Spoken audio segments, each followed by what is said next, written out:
Good morning, and I must, before we begin, just thank Maitland and Neil and his team for hosting us in these completely fabulous surroundings. It really is a testament, as we were just discussing, to the extraordinary regeneration of this part of London, but also a really fantastic sign of strength of the underlying fundamentals of the British economy that this part of London is being transformed in such a way. And as you said, Neil, the building site next door will host the whole of the European headquarters of Google in just a few years' time. So it's great to be here, and it's great to be out of Westminster as well.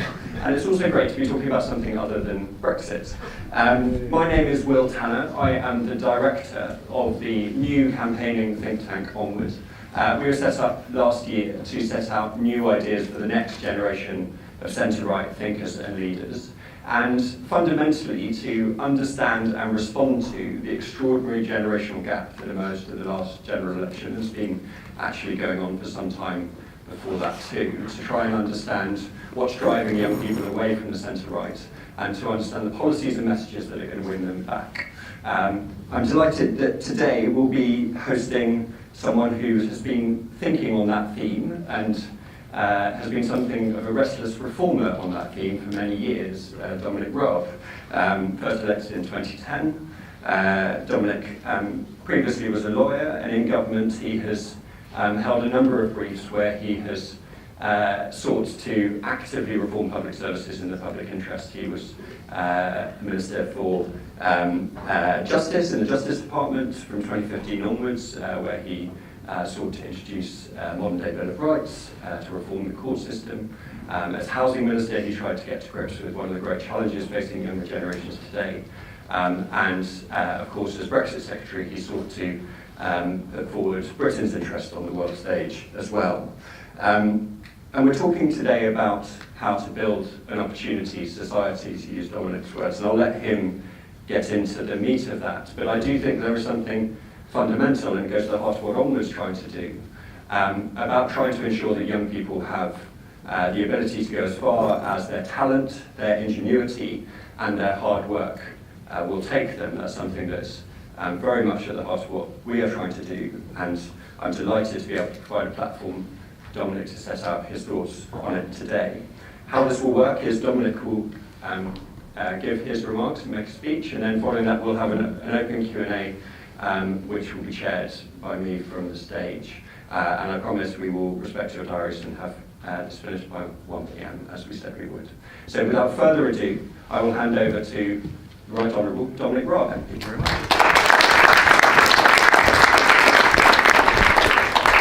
Will, thank you for hosting us, and Neil O'Brien as well. And can I just say at the outset, I need to get that on. Can you hear me now? That's better. Yeah. Can I just say at the outset to Neil and Will, thank you both for your track record in government, taking ideas and turning them into deliverable policies. And it's great to have an opportunity to be back with you guys here at Onward, talking about some of the new ideas for the future. And above all, trying to inject some positivity, some optimism into conservative thinking for the future. And as Will said, above all, isn't it great to be talking about something other than Brexit? Now, when I was appointed Brexit Secretary, some people said to me that they thought it was my dream job. And I get that, but it's not my dream subject. Brexit's a big deal, and we know that it dominates debate, and I suspect there may be one or two questions in the Q&A about it, despite my best efforts. But the truth is, I got into politics to try and talk about something else. And it's something I feel very strongly about. And that's what I want to talk with you all about today. I think it's hard to get it down to a soundbite. We talk about social mobility, but I'm not sure that really captures the full meaning, emotionally, morally, of encouraging and supporting young people to rise up and realise their potential, fulfil their dreams. I got into politics because I love this country. I love every child, to have their chance to make the best of their potential and be a success in life. My dad was a refugee to this country. He arrived at age 6, he had no English, but he made the best of his abilities. He became a food marketing manager at Marks & Sparks. He married my mum, a clothes buyer. They had my sister and I. This country gave my dad a second chance. Maybe that's why he was one of the proudest Britons I knew. Sadly, he died when I was just 12, but just before he passed away, he did something that changed my life. We lived near a great grammar school called Dr. Chalmers up in Amersham. I applied to go there. There were 3 12 plus tests in those days, and I passed the first 2. But on the third one, on that day, my sister had a very bad car crash, and it put her in hospital for several months. I went to school that day anyway, I sat the exam, but I was thinking about my sister. I flunked the test, needless to say, it brought my average down and I didn't get it. When my dad found out what happened, he appealed. He asked the school if they could just take into account the average from the first 2 schools, and it was successful. I got into Dr. Chalmers. Now thankfully my sister recovered. Sadly, just a month before my first day at Dr. Chalmers, my dad passed away. But I can still remember just how proud he was that I was getting ready to go to school there. And his effort was worth it. That school changed his son's life. I couldn't have had a better education, and not just in academic terms. The whole ethos of the school prepared the kids to fill their potential, and not just in work, but in life too. I guess it's natural that my family history coloured my outlook and my politics. My dad was Jewish, mum raised a CFE, and I married a Catholic. I have to say I never expected that we'd still see the kind of racism that my dad suffered in 21st century Britain. That we now see the anti-Semitism plaguing the Labour Party under Jeremy Corbyn's leadership. And I know there are many good Labour MPs and indeed Labour voters who feel just as disgusted as I do about that.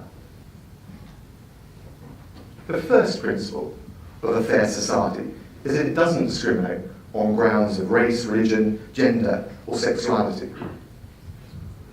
That's absolutely essential. But it's not enough. I want to see all our kids everywhere have the chance that my dad had, have the chance that I had, to make a success of themselves based on their abilities and hard graft. Now, my experience taught me that no one-off meritocratic process will ever be perfect. So we need to be building layer upon layer of opportunity. I guess I'm talking about a second chance society. For those who miss out on their shot, whether that's because of bad luck, a bad day, or maybe they just happen to blossom later on in life. We've got to make sure that our young people get a genuine opportunity to fulfill their potential. But that's not what's happening in Britain today. Think about this. Social mobility has actually declined since the end of the Second World War. And it's not getting any better now. It's one of the few things that the left and the right agree on in British politics, albeit with different explanations for the problem and what we should do about it. And we know the socialist or egalitarian answer, which is equality of outcome rather than equality of opportunity. But I don't think that's right. People need the opportunity to benefit from their ability, their determination, their hard work.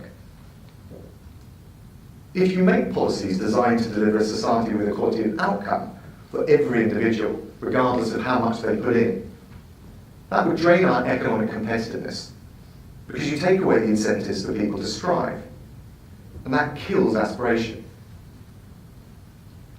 So I think we've got a two-part challenge, if you like. The first one is to build a fairer society that strengthens the enterprise economy rather than weakening it. And second, we've got to make our country fairer by expanding opportunity, not suffocating it, as many on the left would have us do. But perhaps we should just take a moment to remember what we've been getting right in this country. Michael Gove's early revolution under the coalition, with its focus on phonics, numeracy and literacy, academic rigour, more freedom for head teachers, it's been a huge success. I know from my own experience, my boys are 4 and 6, how important phonics is, for example. I read to my boys this morning, I've read to them every morning since they were 6 weeks old. And I've loved watching how phonics has equipped them to feed their own curiosity, from the sun and stars to stories like the Gruffalo. And I guess for us as parents too, we get a precious opportunity to bond with our kids away from TVs and tablets. Because of Michael's reforms, we've seen literacy standards rise by 40% since 2012, when we first introduced phonics. And more broadly, we've got 1.9 million more children going to schools that are either good or outstanding than in 2010. Now, I'm not saying that academic scores are the only thing that matter. Far from it. We also need to be looking at our children in a much more rounded way, and that includes things like appreciating the value of sport, music, drama, the creative arts, in building up children's self-esteem and self-confidence. And I think that's particularly important for young people from tough neighbourhoods or who've been through difficult family situations. Now, I remember when my dad died. I went up the hill to the grammar school, I went down the hill to Slough Karate Club on my BMX. I trained there for 20 years, made third dan, won a couple of British Southern Region titles and spent a year on the British squad. When I look back on that time, I understand that it was about much, much more than just the sport.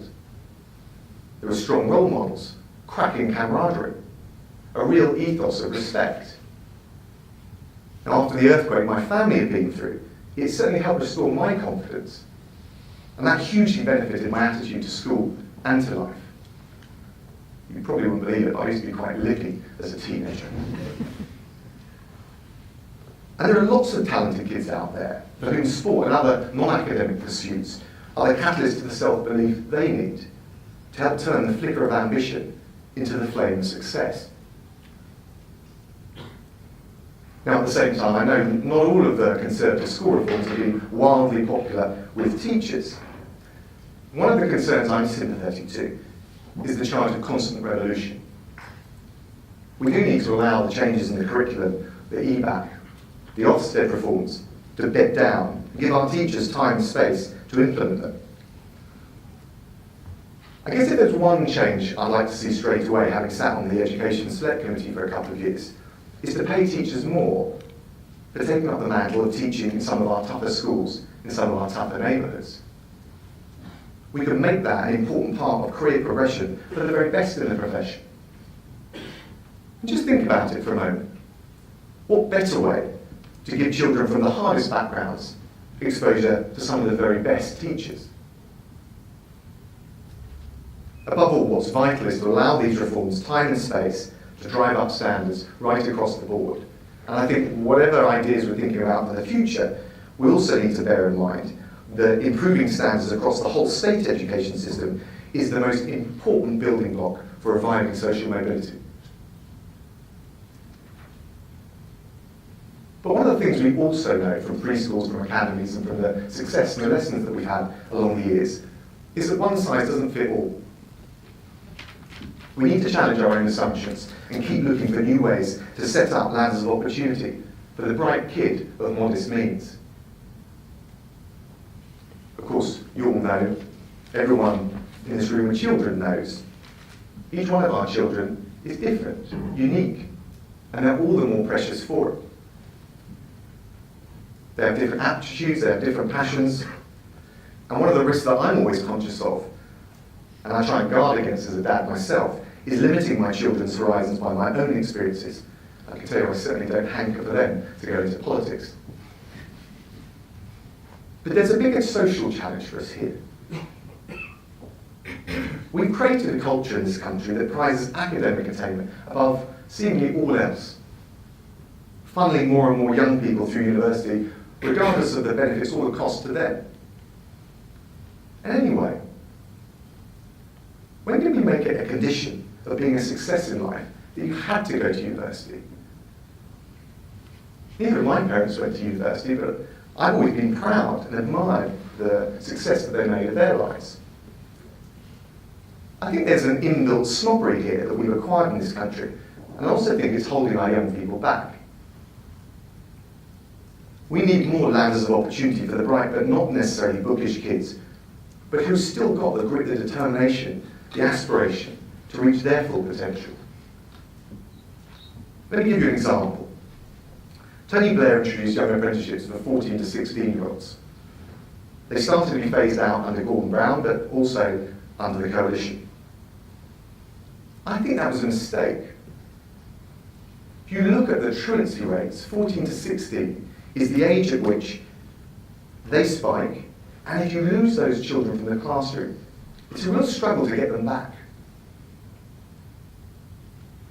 Now, if you look at the records and the evaluations that were done, young apprenticeships were hugely successful. The kids who had been falling behind the most before they joined the scheme gained the most from it. So instead of shutting down vocational opportunities for youngsters, let's revive young apprenticeships, at least as a choice for that particular age group. Obviously, we can't stop there. If we're serious about offering our children a credible vocational alternative, one that leads to a good job, we need to see it through consistently, and that means well beyond school. I believe we should build on T-levels by expanding and promoting degree apprenticeships, like the one offered by Jaguar Land Rover in partnership with Warwick University. Now, degree apprenticeships allow young people to combine working with acquiring a vocational degree, but without the 50 grand's worth of debt that comes with it. Now, the Jaguar Land Rover Warwick University scheme is one great scheme. So the question is, how can we stick rocket boosters under degree apprenticeships to scale them up, but also expand access to them? Well, there's a few things we can do. To start with, degree apprenticeships should be given greater access to the apprenticeship levy. I think they should be mandated as a top priority for the Institute for Apprenticeships. And they should be fully integrated as part of the UCAS application process for every young person. If we did that, it would give them the same status as normal degrees and offer a genuinely high-quality technical alternative for the next generation of school leavers. Let's offer young people a choice with all of the opportunities that university presents, but none of the debt. And that's just one area that's ripe for reform. There are others. There are plenty of other areas where we've got to smash through the glass ceilings, holding our children back. I trained as a lawyer, and I remember my first day at Linklaters. One of the partners said to me, "You can forget everything you studied so far. It's not going to help you in the real world. Your real training starts now." Now, in fairness, I got a terrific training at Linklaters, and I understood what he meant. I just couldn't help thinking, it was a hell of a waste of money, not to mention 5 years of study. With all the tuition fees at their level today, I think that's a joke for aspiring young lawyers. So what can we do about it? Well, since 2010, I've been championing non-graduate routes to becoming a solicitor, and they've been doing well, they've been flourishing. So now let's expand those opportunities into other professions where they're starting to catch on, like accountancy. Some good examples, but we really want to expand that and make it a genuine mainstream opportunity for young people and young professionals. If we're going to expand vocational opportunities, likewise, I'd like to see us encourage young people who've got some entrepreneurial spirit to think about setting up a business. A few years back, I was involved in a review by the Royal Society of Arts, and they were looking at attitudes into setting up a business. And one of the really interesting bits of feedback, the insights they got, was that many parents and teachers didn't take the idea seriously at all.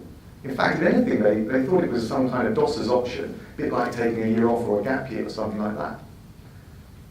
I think that's such a shame.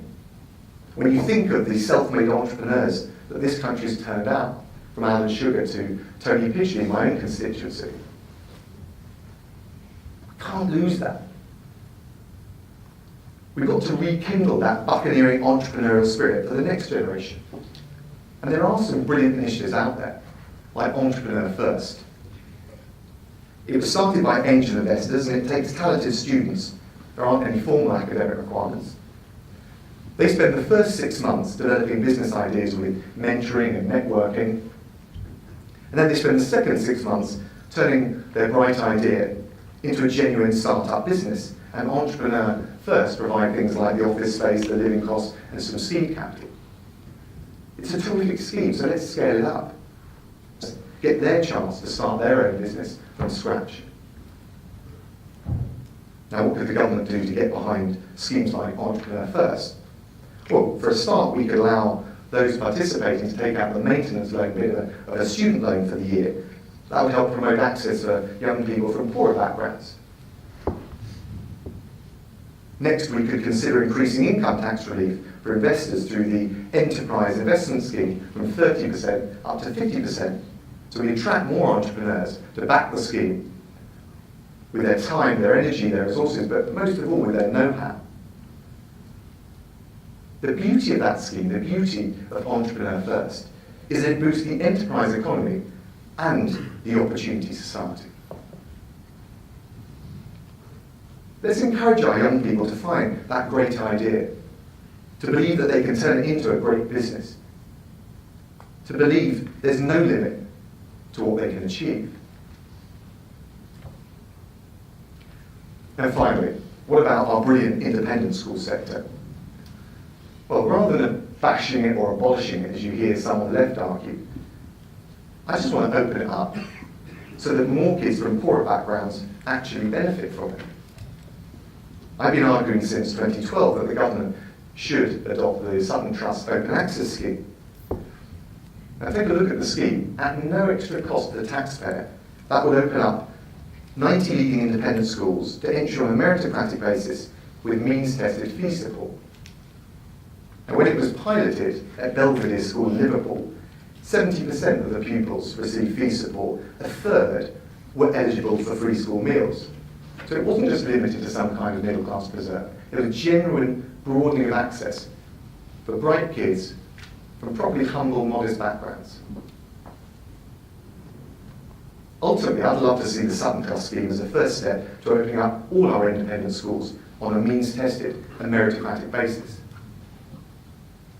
Now, I can hear already the Labour Party's screams of elitism. But many on the Labour front bench benefited from a public school education or grammar school or sent their kids there. I don't think we should let the hypocrisy of the Labour Party stop us from expanding opportunities, giving those of modest means their chance to go to some of the very best schools. Just think what it would mean for the children growing up in the urban sink estate or the rural backwater to get the opportunity to go to the kinds of schools their parents never dreamt they could attend. Creating those opportunities, making those dreams come true, I think that should be our calling as Conservatives. So as I said to you at the start, I was lucky enough to get my shot in life, but today too many young people are not getting theirs. I'd like to see a radical programme of Conservative reform. That's the political passion that I was talking about. We've got to break through the glass ceilings, raising more ladders of opportunity for every child, everywhere. I want us to build an opportunity society that empowers the aspirational underdog to reach his or her full potential, whatever their start in life. Opportunity. That should be our lodestar. And that should be the driving mission for Conservatives in post-Brexit Britain. Thank you very much.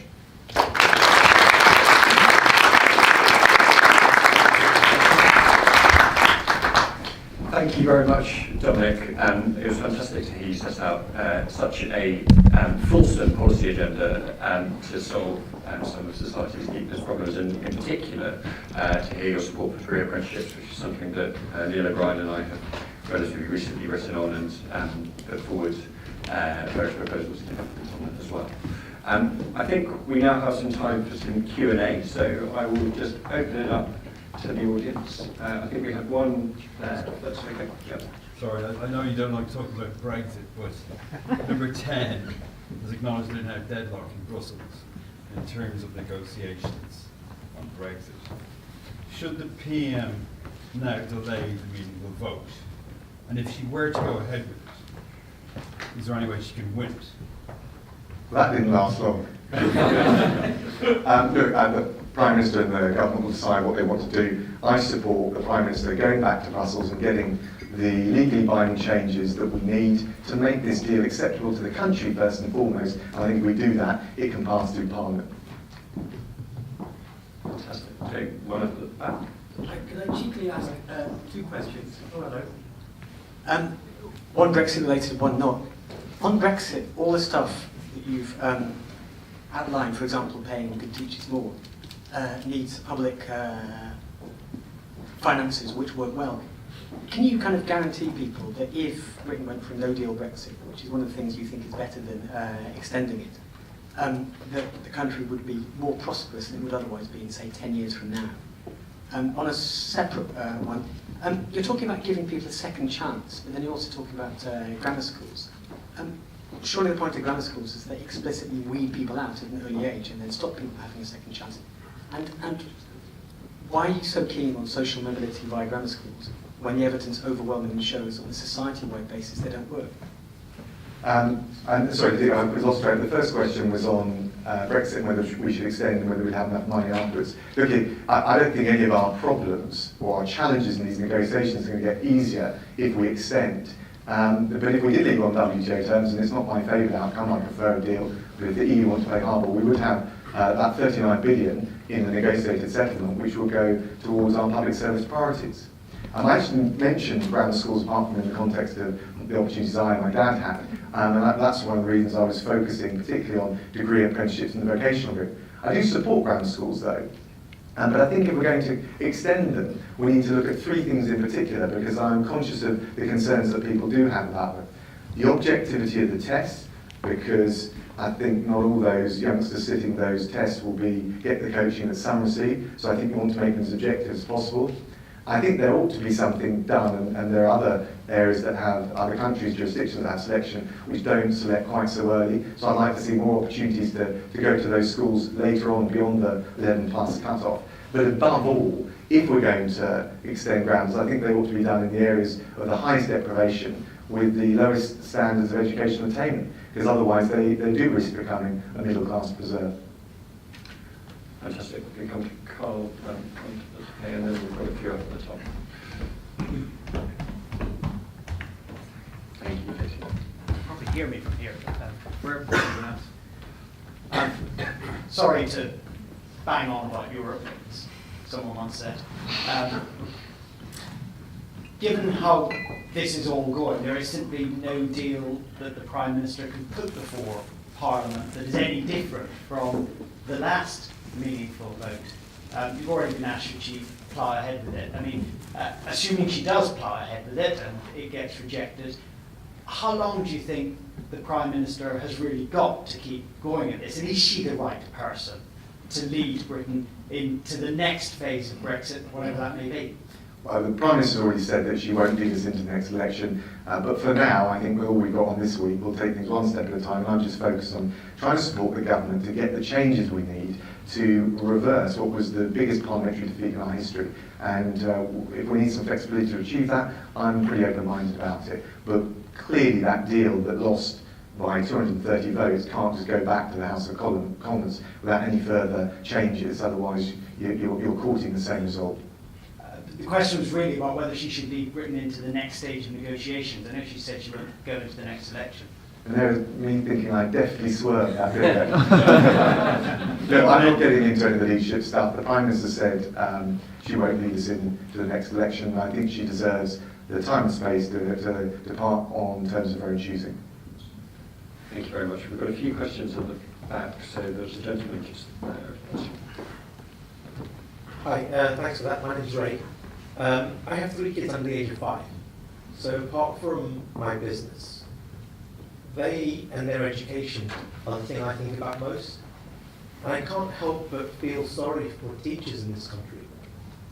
They have an expectation to be monitoring and administering education rather than actually teaching. And I hear a lot of stories, anecdotally, I haven't looked into it, but teachers are leaving the profession. These are passionate people who've gone through training.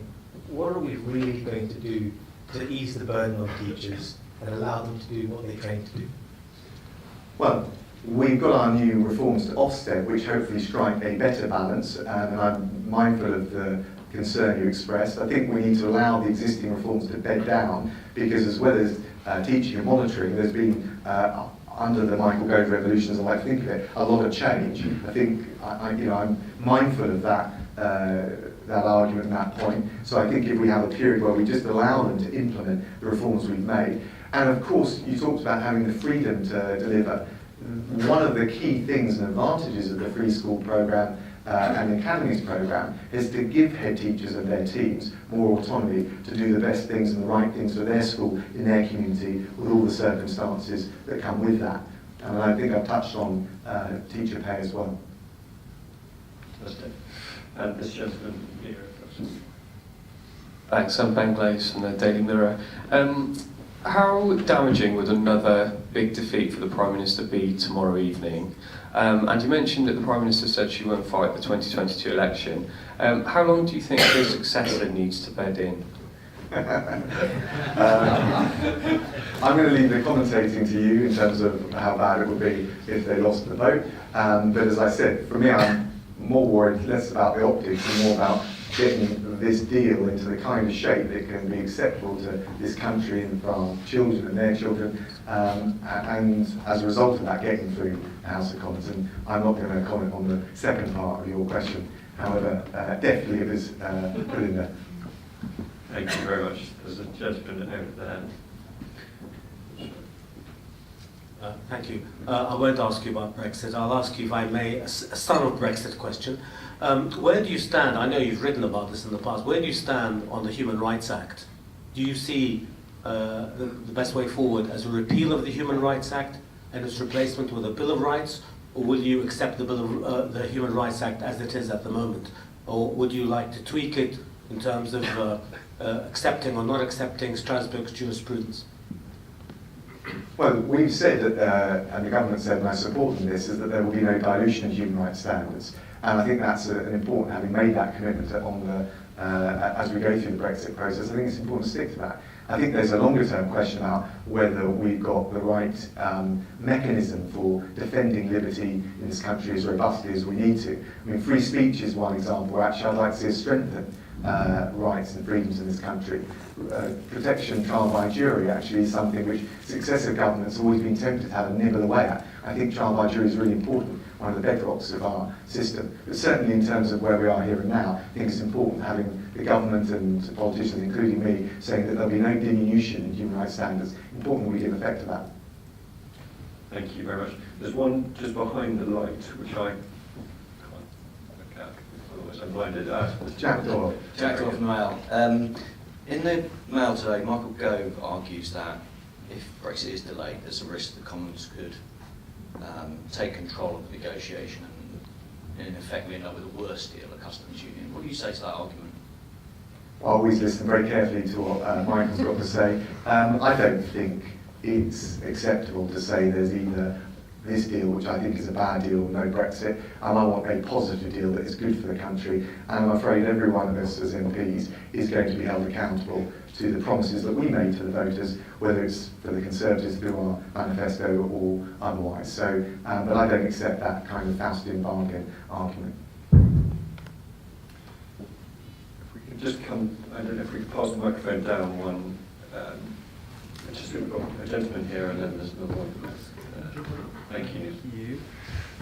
So just taking this back to your original speech on sort of opportunity, as far as I'm aware, the sort of focus on apprenticeships and the need to shift away from university a bit more has been pretty much on the agenda for almost a decade. What makes you think that there's now sufficient political will to sort of shift society's, you call it inbuilt snobbery, over university attendance and shift that towards, say, more vocational degrees? Well, I think we've got to demonstrate the political will, you're right, but ultimately what we've got to do is show that this other alternative isn't the poor cousin of a normal degree at university in an arts subject or something like that. And that's what I think is so exciting about what Jaguar Land Rover and Warwick University are doing. Rolls-Royce is a similar scheme, but we don't want to slip into the same kind of elitism, which is that's mirrored from the other side. I think what we've got to do is make sure that it is looked upon as having the same parity of esteem. And so, for example, the UCAS process is one way of doing that. But ultimately, I think this will be decided by young people, not politicians or bureaucrats or whoever else. It'll be by them looking at those options and seeing that actually, in terms of the cost-benefit analysis and where they can get to in 3 years, it's a preferable and a better option. And I think if we give them that choice, ultimately we should let young people decide. If I can just build on that answer. So Onward research in January showed that for up to a quarter of university students at the moment, they're brought on courses that mean that they will have little or no benefit from, or a bit more, not as much economic benefit as had they not gone to university and done a vocational course instead. So I think actually the pure economics of this are actually changing to some extent as well. We've got a gentleman in. Hi, thank you for your talk. As an architect, I think one of the areas in this country that could face some radical conservative reform is the planning system. And it's materially changed barely anything since the 1940s, and it touched on a huge impact on our economy, including the housing crisis. But my question is, the Conservative Party is a bit of an uneasy coalition between the NIMBYs and the free marketeers. How do you kind of square that circle and push through liberal planning reform?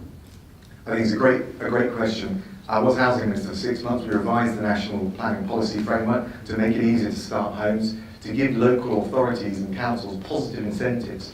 There's a whole range of things we need to do on the planning side. We can look at further planning reform, release of public sector land. I think the whole relationship between developers and local authorities needs to be incentivised. I talked when I was housing minister about contracts for delivery, this sense that if a developer applies for a planning permission, they're then on the hook to deliver in some detail what they promised, rather than then having that at the start of a haggle with the local authority. We have got the highest level of house building, I think all but one of the last 30 years, but I'm really restless not just to get more homes built, but to make sure, and this is where the planning process has got a role to play, that they're the stock and the kind of homes that young people want to buy and can afford to buy. Because it's not just the number that matters, it's the right kind of homes in the right kind of places, particularly in places which have got great opportunities for jobs, because that's where young people tend to flock. Down the front. Hi Dom, so I'm Drew Sutherland from Brexit Central, but much to my boss's dismay, I'm not going to talk about Brexit.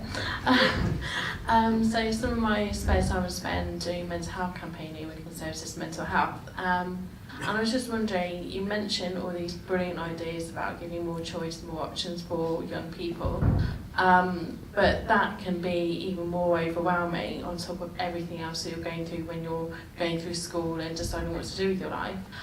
What can we do to actually help then young people deal with this and to help with their well-being and their mental health as they're going through this transition? It's a great question, and I know from my own constituency casework how big an issue this is for young people today, and we've seen a much greater increase in some of those mental health issues. In terms of the specific question, I think about educational choices, obviously there's some stuff that needs to be done at schools, but as the gentleman said, I can't keep overloading our teachers with more and more responsibilities. So I think schools being more aware and families and parents being more aware is one of the things that we need to do. But if you look at, for example, the vocational route, it became a sort of alphabet soup of different options, and I think it was pretty confusing for young people. What you really want is to have clearer options, and I think through T-levels that establishing T-levels as an alternative to A-levels, I think is quite a good alternative. But really what you want is to have a kite mark, a benchmark standard for what the vocational route looks like, with some flexibility, of course, so that it can adapt to young people's individual needs, and then let young people decide. So I think you can have that ambition for the vocational route, but also have some clarity and some simplification, and probably a bit more online advice as well as career support along the way. I think we do need to be thinking about those things in a more rounded way, and I talked a bit about that in the context of self-esteem and self-confidence and things that sport, music and those other things can provide. But I think some careers advice along the way, even if it's online, is important. But fundamentally, I think we've got the academic route and the reforms Michael introduced, allow them to bed down, but create a clear and really strong, compelling vocational alternative. And I think then it will be clearer for young people as well. those gentlemen. Hi, following on from that question, I'd like to ask about the curriculum. So quite a few of my close friends are entrepreneurs and we're all state educated. So we have quite frequent conversations about the practical education that I guess we miss out on. So I'm talking about things like financial education, so how to invest, how to save money, how to budget, how business works, for example. So I'd just like to ask you, both of you actually, about are reforms needed to the curriculum that we have, whether it's at free schools or other state education institutions? From my point of view, I think it's a balance, because again, we get to this thing where, of course, there's an endless list of things that we want to be teaching our young people. I think there is more advice going in on how to handle things like a budget and your own personal finances, and I do think that's quite important. I think culturally as well, that'll make a big difference to people's attitude to life when they get a bit older. But we need to be a bit careful as well that we don't think of every different wish list that we want to tick and then ask the teachers to be doing that on top of what is a pretty demanding syllabus right now. So I want to take a look at that kind of thing, but make sure we get the balance right, because I am quite sensitive to some of the concerns that teachers have got. Just to respond to your question, I think there's a wonderful education reformer called Mark Lehane, who used to be director of the New Schools Network, who through his campaign group, Parents and Teachers for Excellence, keeps a list of all of the different demands on the curriculum, and it runs to hundreds and hundreds of subject matters, many of which have nothing to do with education and kind of various kind of demands from different lobby groups. And I think there is a real risk that we try and load too much onto the school system. Certainly from my experience on a scheme not unlike Entrepreneur First, actually, after I left Downing Street, lots of those skills were best taught by entrepreneurs, not by our school teachers. And they're things that could be learned outside the classroom, kind of when you are setting up a business or whatever. Are there any further questions? We've got a couple more minutes and then I will close. So we've got two at the top, so if we can go to this lady here and then to you, if that's okay. It's really a question about the future, and I think we're very inward looking and looking at the curriculum system at the moment, the education system at the moment, but the economy is evolving, technological changes are happening. What are your thoughts on ensuring that whatever we do now actually does prepare young kids for the jobs of the future? Very appropriate question given where we are. Absolutely. Look, I think numeracy literacy in some of the key core attributes and sources of learning that we're trying to make sure that the curriculum reflects are going to be really important, whether it's computer programming or other things like promoting artificial intelligence. You need that bedrock in maths, and you need the numeracy to be able to achieve that. But I do think we need to be thinking more broadly about that. And there's some of that stuff is the education system, some of it is for the Chancellor, and the kind of fiscal incentives we have to building up our ability to innovate in things like artificial intelligence. But overall, whether it's through the skills or technological innovation, what we want to be trying to do is boost the productivity of young people going into the workforce, for the simple reason that that's what we're most likely to boost their wages. Fantastic, thank you. And I think, well, sorry, do you want to get that? Just a really quick question. Do you support the expansion of such national programs as National Citizen Service and Young Enterprise and various things like that? Yeah, I think they're great, and I always get together with the National Citizen Service scheme at least once a year over the summer during my own constituency. So I've seen firsthand what a great opportunity that is, and some of that stuff can be around the business side of things, others about philanthropic pursuits, but I think it does help give children a more rounded approach to education and to life. I touched on that a bit in my opening remarks.